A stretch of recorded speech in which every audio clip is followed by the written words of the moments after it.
मुमताज बेगम को मधुबाला बन के आने में प्रॉब्लम नहीं थी, हामिद अली को अजीत के रूप में आने प्रॉब्लम नहीं थी, मगर और मैं यह भी बताना चाहता हूं, मुस्लिम समाज में बहुत बड़ा तबका उस समय इस बात को सोच रहा था, और अभी कपिल सिब्बल साहब बोले ये उस चीज के वकील नहीं, इन्हें पता होना चाहिए, पता होगा कि सुन्नी सेंट्रल वक्फ बोर्ड राम मंदिर में 1961 में मुद्दई बना है, 12 साल के बाद, क्योंकि के मोहम्मद ने लिखा है कि एक बहुत बड़ा तबका था जो ये मानता था कि हमें इस चक्कर में नहीं पड़ना चाहिए, मगर अफसोस कि वही लेफ्टिस्टों सेक्युलरिस्टों ने उनको समझाकर इस मुकाम तक लाकर खड़ा कर लिया। अब यहां मैं एक और बात कहना चाहूं, खैर छोड़िए उन सरकारों ने बाद में क्या दिया, मगर उसके बाद सुनिए, इंदिरा जी के जमाने में मुस्लिम पर्सनल लॉ बोर्ड आया, तो राजीव जी के जमाने में शाहबानो केस आया, तो नरसिम्हा राव के जमाने में 95 का एक्ट आया, तो मनमोहन सिंह जी के जमाने में 2013 का एक्ट आया, मगर इलाज नहीं निकला। तो इसे एक शेर में कहूंगा कि मरीजे सेकुलर इश्क पर लानत खुदा की, मर्ज बढ़ता गया जो दवा की। अब मैं सभापति महोदय एक और बात कहना चाहता हूं, शुरू के 20-25 साल में मुस्लिम समाज के बारे में मैं कहना चाहता हूं, आज जब आजादी मिली तो मुस्लिम समाज के प्रतीक कौन थे? उस्ताद बिस्मिल्लाह खां, उस्ताद फरीदुद्दीन डागर, उस्ताद बड़े गुलाम अली, उस्ताद जाकिर हुसैन जिनकी अभी कुछ दिन पहले डेथ हुई, बड़े बड़े नगमा निगार हसरत जयपुरी, मजरूर सुल्तानपुरी, साहिर लुधियानवी, कैफी आजमी, जोश मलियाबादी, जिगर मुरादाबादी। अब सर क्या हो गया? तब मुस्लिम समाज इन अदब के शाहकारों के साथ जोड़ा जाता था, आज मुस्लिम समाज का नेतृत्व किन लोगों के साथ जोड़ता है? इशरत जहां, याकूब मेनन, मुख्तार अंसारी, अतीक अहमद, दाऊद इब्राहिम, कौन जोड़ रहा है ये? तब से सर, जब से ये सेकुलर हो गया देश 1976 से और सेकुलर सियासत शुरू हुई, उसने ले जाकर इनको इस मुकाम तक पहुंचाया। और इस वक्फ बोर्ड के बिल में भी जो बात कही जा रही है, सर मुस्लिम समाज को यह समझाया गया कि तुम्हें बीजेपी वालों को तुमसे बड़ी अदावत है, और कहा गया इनको बड़ी मोहब्बत है। जब यह देश आजाद हुआ, मैं उत्तर प्रदेश का रहने वाला हूं, उत्तर प्रदेश में 1931 की सेंसस में 8% रेट ऑफ डेथ थी और सैयद मुसलमानों में 24% थी, यूपी की ब्यूरोक्रेसी में 20% थे। आज कहां चले गए सब?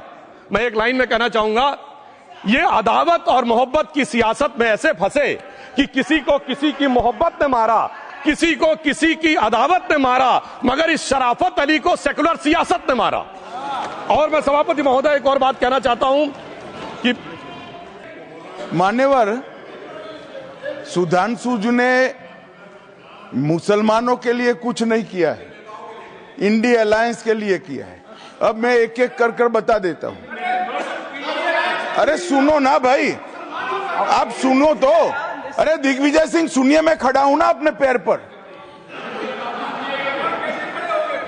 मान्यवर सुधांशु जी ने कहा इशरत जहां, यही एनसीपी पार्टी ने इशरत जहां के घर पर जाकर रुपयों का इनाम भी दिया था और उसको शहीद बताया था। दूसरा कहा अतीक अहमद किस पार्टी से थे? इंडिया अलायंस की। दूसरा कहा अंसारी किस पार्टी से? कांग्रेस और इंडिया अलायंस के। ये सारे नाम आपके साथ जुड़े हैं भाई।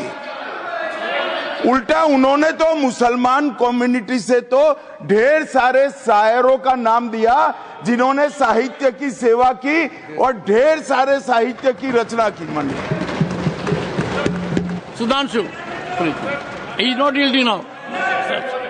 सबसे पहले मैं तमिलनाडु का जवाब देना चाहता हूं। यस सभापति महोदय, तमिलनाडु से ही डॉक्टर एपीजे अब्दुल कलाम थे, और मैं सारे सदन से कहना चाहूंगा, डॉक्टर कलाम का नमाज जनाजा और याकूब मेनन का नमाज जनाजा एक ही दिन हुआ। कितने लोग याकूब मेनन के नमाज जनाजा में गए और कितने डॉक्टर कलाम के नमाज जनाजा में गए? डॉक्टर कलाम मेमोरियल पे कितने लोगों की फोटो है? दिखाएं मुझे, सोशल मीडिया पे पोस्ट की हो। मगर अफजल हालात का मारा था, आपके एक मंत्री का ऑफिशियल ट्वीट है, वो इस सदन के सदस्य नहीं, तो मैं नहीं बोल रहा हूं। याकूब मेनन की जुडिशियल किलिंग हुई, आपके एक नेता का, मिनिस्टर का ऑफिशियल ट्वीट है, सदन के सदस्य नहीं है, इसलिए नहीं बोल रहा हूं।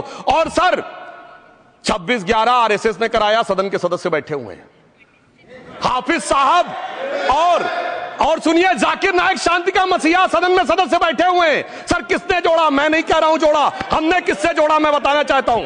मैं अपनी बात, सर मैंने नाम किसी का नहीं लिया। सर आपने उड़ता तीर क्यों पकड़ लिया? सर मैंने नाम नहीं लिया, उड़ता तीर क्यों पकड़ लिया? सर मैं पूरी बात करूं। सर मैं कहना चाहता हूं, हमारी सोच मुस्लिमों के बारे में और इनकी सोच में क्या अंतर है। देखिए, जिन लोगों ने मुस्लिम हिस्ट्री नहीं पढ़ी उन्हें मैं बताना चाहता हूं। एक दो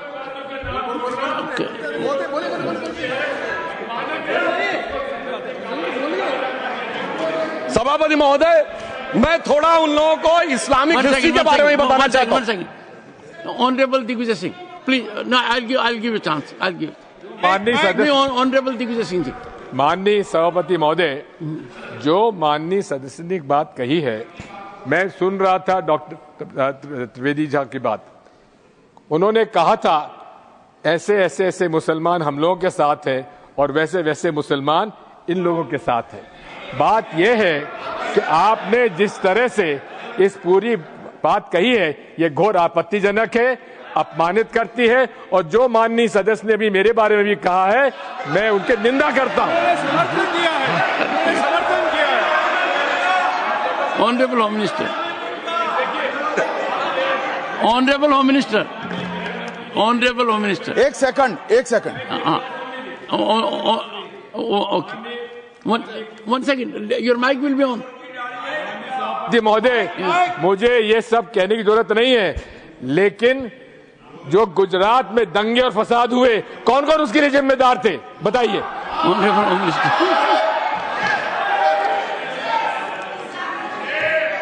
मान्यवर, मैं ध्यान से बारीकी से पूरे संवाद को सुन रहा हूं। माननीय सदस्य सुधांशु जी ने दिग्विजय सिंह का नाम नहीं दिया। अब वो खड़े होकर कहे मेरे बारे में कहा, इससे साबित हो गए। और अभी भी मौका है, आपने नहीं कहा है कि 26/11 के हमले में आरएसएस का हाथ था, तो अभी खड़े होकर माइक चालू कराकर बुलवा दीजिए। माननीय, और आपत्तिजनक बात है, मैंने ये बात कभी नहीं कही है, ये आप लोगों का प्रचार है। मेरी आपत्ति इस बात की थी कि सभी माननीय सदस्य ने और बात कही है कि अब हमारे तरफ ऐसे ऐसे मुसलमान थे और वैसे वैसे मुसलमान हम लोग की तरफ थे। ये पूरे समाज के साथ, पूरे अल्पसंख्यक समाज के साथ अपमानजनक बात है। और माननीय सभापति महोदय, आप बताइए, माननीय गृह मंत्री जी, आप वहां पर थे, गृह मंत्री थे जब दंगे हुए थे, तो आप लोगों का क्या रोल था, ये जन जाए करे। ऑनरेबल होम मिनिस्टर, इनको मेरा हुआ ऐसा है कि मैं ही दिखाई पड़ता हूं। आपकी सुनिए, अब सुनिए ना दिग्विजय सिंह, सुनिए, 1 मिनट सुनिए। दंगे शांत होने के बाद 18 महीने के बाद मैं गृह मंत्री बना। दंगा हुआ तब मैं गृह मंत्री नहीं था। सुधांशु त्रिवेदी, संदर्भ में किसी का नाम नहीं लिया। अजीज बर्नी की किताब थी 2611 एंड आरएसएस कॉन्स्पिरेसी, कोई जाके चेक कर ले उसमें कौन कौन कहां था। अब मैं मुसलमानों के बारे में कहना चाहता हूं, मुस्लिम समाज के लिए। बहुत से लोग ऐसे हैं जिनको मुस्लिम समाज की हिस्ट्री नहीं पता है।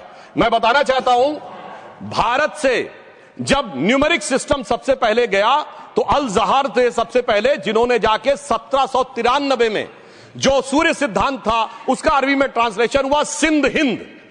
और हम बता रहे हैं हम किस तरह के मुस्लिम को साथ रखते हैं। डॉक्टर कलाम से बड़ा आलिम इस्लाम में साइंसदान नहीं हुआ, और आरिफ मोहम्मद खान साहब जो बिहार के गवर्नर हैं, उनसे बड़ा आलिम फाजिल मुसलमान आज सियासी जमात में तो नहीं होगा, यह मैं दावे के साथ कह सकता हूं। मगर मैं बताना चाहता हूं सर, उसके बाद उन्होंने एक किताब लिखी, एक सर 10th सेंचुरी के मुस्लिम राइटर थे जिन्होंने किताब लिखी, उसका नाम था the compendious book of balancing and completion according to Hindu calculation, जिसको शॉर्ट में अल जब्र कहा गया, और वहां से अलजबरा निकला। और सर उसके बाद अल ख्वारिज्म आया। और सर आज मेरे ख्याल से सदन के बहुत से लोगों को नहीं पता होगा, ये जो एल्गोरिथम वर्ड है ये अल ख्वारिज्म से आया हुआ है। एक जमाने में इस्लाम में बैतुल हिकमत था, यानी वो सबसे बड़ा हिकमत का केंद्र था। जब एक से एक लोग होते थे, बहुतों को नहीं पता होगा कि कोलंबस ने जिस नक्शे के थ्रू दुनिया ट्रेवल किया था वो बनाने वाला भी एक मुस्लिम था, अल इदरीसी।